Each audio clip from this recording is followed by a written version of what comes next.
There's some places in this world where the past don't stay buried, where the weight of sorrow and blood seeps so deep into the soil that the land itself remembers.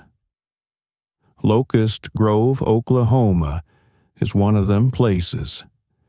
It started long before men with paper and laws came taking what weren't theirs, before the cries of the Cherokee were swallowed by the wind on the Trail of Tears. It started before the gunfire of war soaked the ground in soldiers' blood, leaving behind restless souls that never found peace.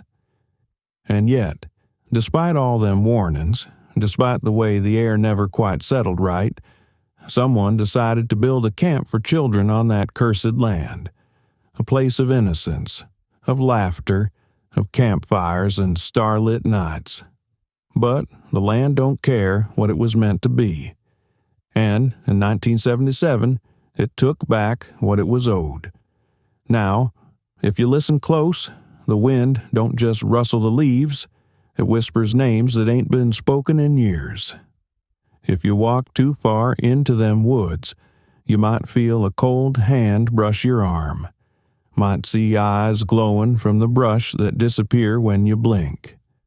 And Lord help you if you hear the laughing, 'cause it never stays laughing for long. Camp Scott is gone, but something still lingers, and if you go looking for it, it just might come looking for you. Welcome to Kentucky Melodies, America's Scariest Stories, where we bring you ghostly legends, spooky haints, and bone-chilling tales from all over this great land.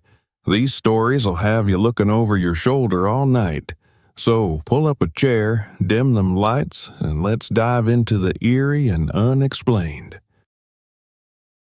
That land they call Locust Grove, Oklahoma, been steeped in sorrow long before any settler ever set foot there. Weren't always that way, though. Once it was Cherokee land, a place where the people lived by the rivers, beneath the trees, listening to the spirits that moved through the hills. But peace don't last when greed comes sniffing round, and sure enough, men with papers and guns came and tore it all away. Back in 1838, the U.S. government forced the Cherokee from their homes, drove them from the land of their kin and their ancestors, pushing them down a long, cruel road called the Trail of Tears.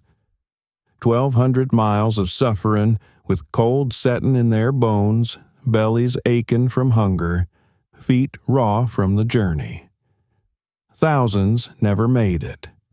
They fell where they walked, their bodies left to the wind, their souls caught between a world that didn't want 'em and a world they couldn't reach.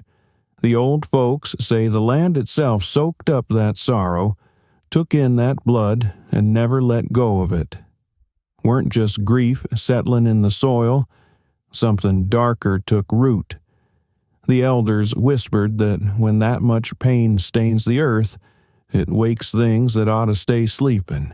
Spirits left restless, something old and hungry, feeding off the misery, and from that day on, that land was never the same. The land's suffering didn't end with the Trail of Tears. Weren't long before more blood got spilled right there in the dirt. Back in 1862, war come knocking. Union and Confederate soldiers clashed hard at the Battle of Locust Grove.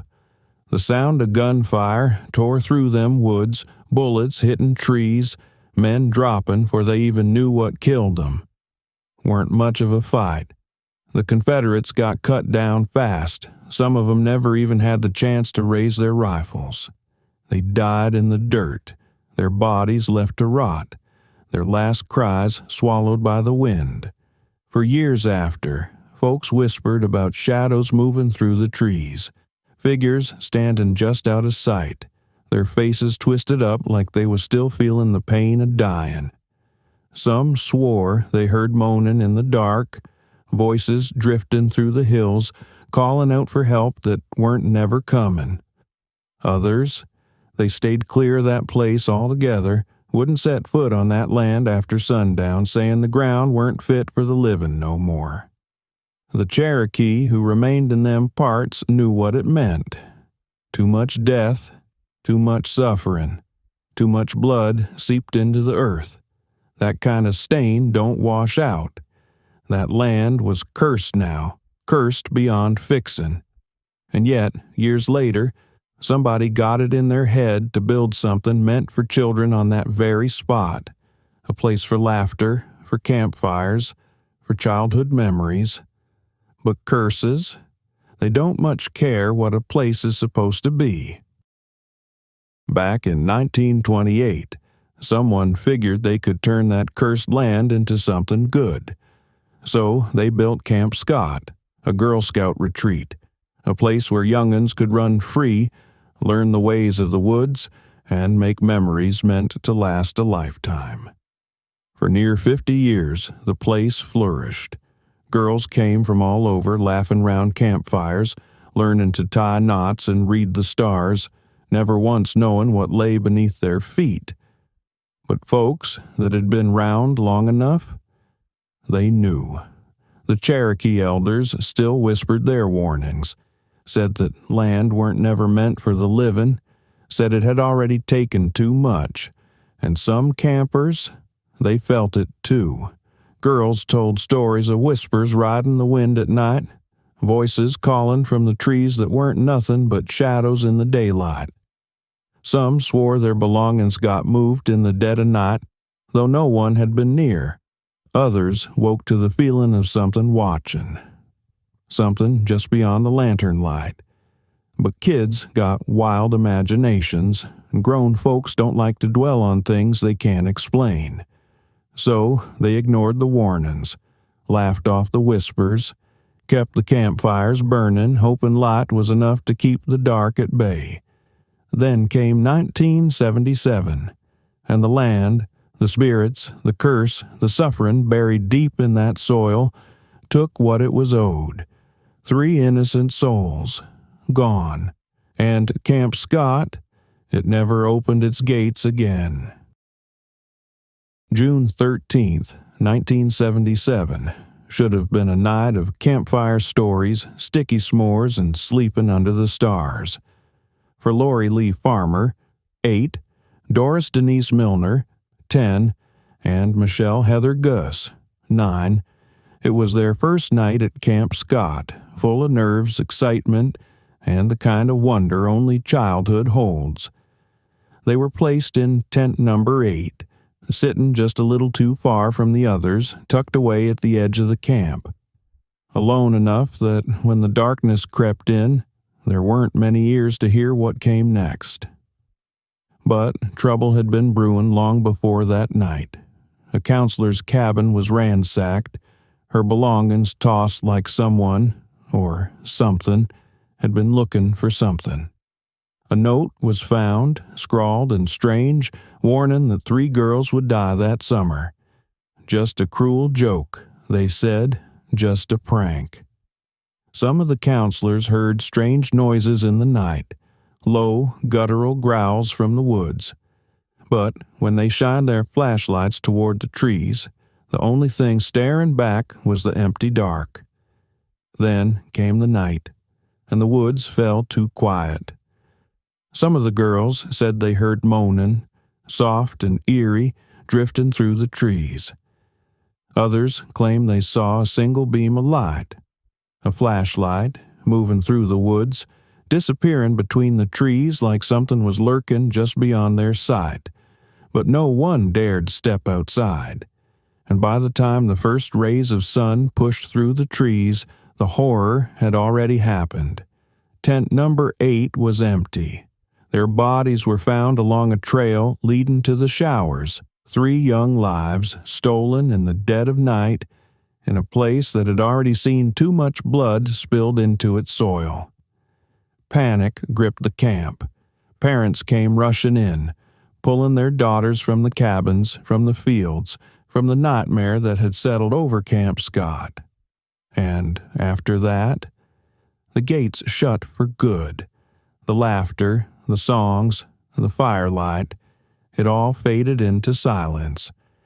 Camp Scott was no more, but the land remained, and folks say it never forgot what happened there. The law turned its eye on Gene Leroy Hart, a Cherokee man with a past tangled in violence and escape.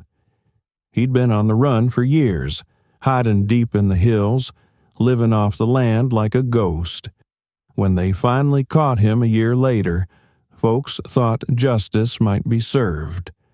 But in the end, the jury let him walk, saying there weren't enough proof to pin the crime on him. In 1979, Hart dropped dead in prison on unrelated charges, and with him went the truth of what really happened that night. Or at least, the truth that could be proved. See, plenty of folks never believed Hart acted alone. Some say there was someone else out there that night, maybe more than one. Others whisper that it weren't just men in them woods, that something older, something darker had a hand in what happened at Camp Scott. Whatever the case, that land never took to life again. Camp Scott rotted where it stood, cabins swallowed up by vines, the forest creeping in like it was taking back what belonged to it. Nobody rebuilt. Nobody dared. And yet, people still go out there. The curious, the foolish, the ones who don't know better. And some of them, they come back shaken, whispering about shadowy figures moving through the trees, about disembodied voices calling out names that ain't theirs. A few even claim to hear low, guttural growls in the dark, just like the counselors did all them years ago. Whatever haunts them woods, it ain't sleeping, and it sure as hell ain't leaving. Even after they locked the gates and let the forest take back what was hers, Camp Scott ain't never been forgotten. Folks still go out there, the foolhardy and the curious, the ones who ain't never heard the warnings proper or just don't care. Some come for a thrill, some come to see if the stories are true, but plenty leave pale-faced and shaken, refusing to ever speak of what they saw. They say if you stand still in the dead of night, if the wind dies and the woods go quiet, you might hear it, the high, sweet sound of little girls laughing. But don't go smiling just yet. That laughter, it don't stay laughter for long. It stretches, twists, turns into something shrill and broken, a sound that don't belong in this world.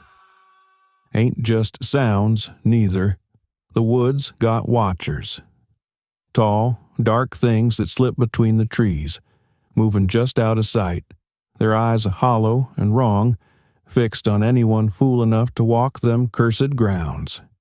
Then there's the ones who've felt it, the cold touch of fingers that ain't there, brushing up their arms, pulling at their sleeves. Some say they freeze up like they've been dropped in a lake in January. Can't move, can't breathe, can't do nothing but wait for it to pass. And them eyes, them burning, red-hot eyes, more'n one poor soul's caught a glimpse of 'em, glowing in the underbrush, watching without blinking, without moving, until you get too close. Then, gone. Like they was never there at all, and Lord help you if you hear the growling. Ain't no wolf, ain't no bobcat, ain't nothing that walks natural on this earth. It's low, guttural, hungry, the same sound them counselors heard back in '77, and the sound they laughed off until the laughing stopped for good.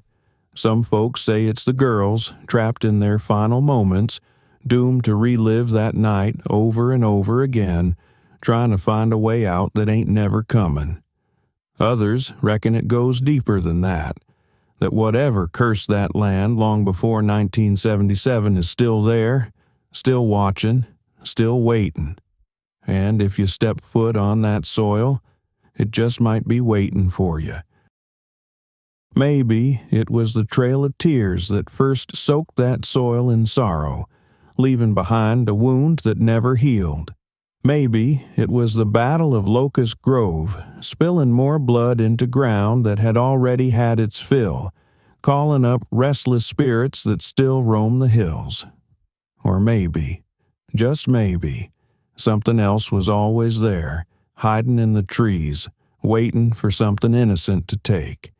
And in 1977, it did. One thing's for certain, that land never forgot. And those who set foot upon it, they never leave unchanged.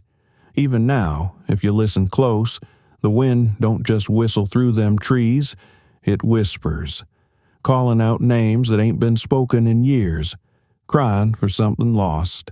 And if you go looking for the spirits of Camp Scott, you might just find them. Or worse, they might just find you. Now, I have to ask, was it just a terrible crime, or was there something older, darker at play? Do you believe the land itself had a curse on it, built on all that sorrow and bloodshed? And what about the hauntings? Do you think the spirits of them girls are still trapped there, reliving that night over and over again? Or is there something else lurking in them woods, waiting for the next soul to wander too close? We want to hear your thoughts, your theories, and your own ghost stories. Would you ever dare to step foot on that land? Drop your comments below, and if you ever been somewhere that felt like it remembered something awful, tell us about it. We're listening, and who knows, maybe they are too. That's all for this tale, but don't you worry. There's always more haunting stories waiting in the dark. We're glad y'all stopped by Kentucky Melody, where the past ain't never quite buried and the shadows got stories to tell. If you like this one, be sure to like, subscribe, and stick around. We got plenty more Appalachian haints, ghostly goings-on, and eerie legends still to come. And remember, next time you hear the wind whispering through the trees, next time the woods go a little too quiet, next time something don't feel quite right, maybe, just maybe, you ain't alone. We'll see y'all next time, if them spirits don't find you first.